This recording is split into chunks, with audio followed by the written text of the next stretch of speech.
عارفين إن بابا نويل كان من القديسين المعترفين وكمان شارك في مجمع نقيا؟ تعالوا أعرفكم قصته زي ما اتذكرت في السنكسار. في يوم زي النهاردة اللي هو 10 كياك سنة 342 ميلادية و58 للشهداء، اتنيح القديس نيقولاوس أسقف مورا المشهور ببابا نويل. أبوه اسمه أبيفانيوس وأمه تونا، وكانوا أغنياء، بس مخافة الله هي اللي زودتهم غنى على غناهم، وبقوا أغنياء بجد.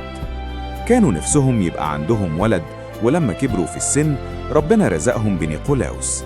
والولد ده كنت أول ما تبصله تلاقيه مليان نعمة إلهية عجيبة، ولما كبر بان عليه الذكاء وحب العلم، والناس كانت شايفة إن الروح القدس روح ربنا اللي جوانا دايما منور له عقله.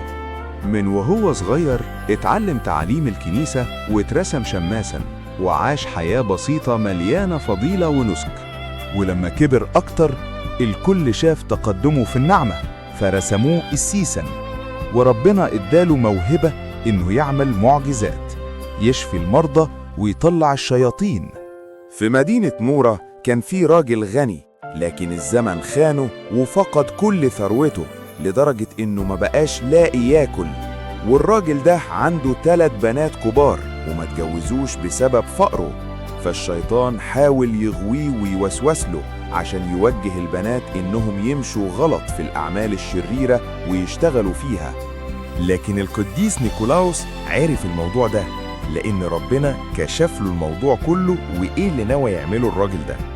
فأخد كيس فيه 100 دينار ورماه بالليل من نافذة بيت الراجل.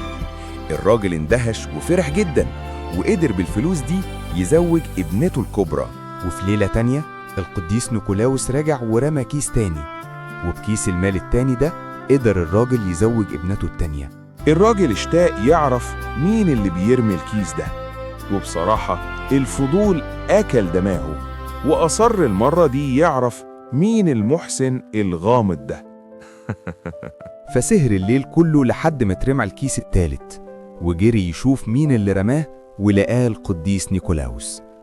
فخر على رجليه وشكره جدا لأنه أنقذ بناته من الفقر ومن الوقوع في الضياع وطرق مش كويسة. ولما تنيح أسقف مورا الشعب كله اختار القديس نيقولاوس يبقى أسقف المدينة، وتحمل المسؤولية بكل حب، وكان دايما الراعي الصالح اللي بيبذل نفسه عن الخراف، يعني بيضحي بنفسه عشان شعبه.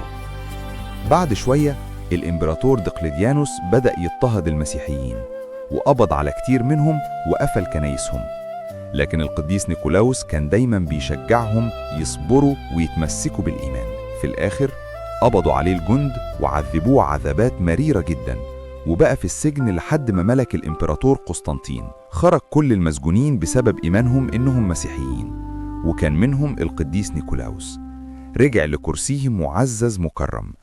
بعد كده لما اتجمع مجمع نقيا سنة 325 ميلادية لمحاكمة أريوس الهرطوقي، كان القديس نيقولاوس حاضر معاهم.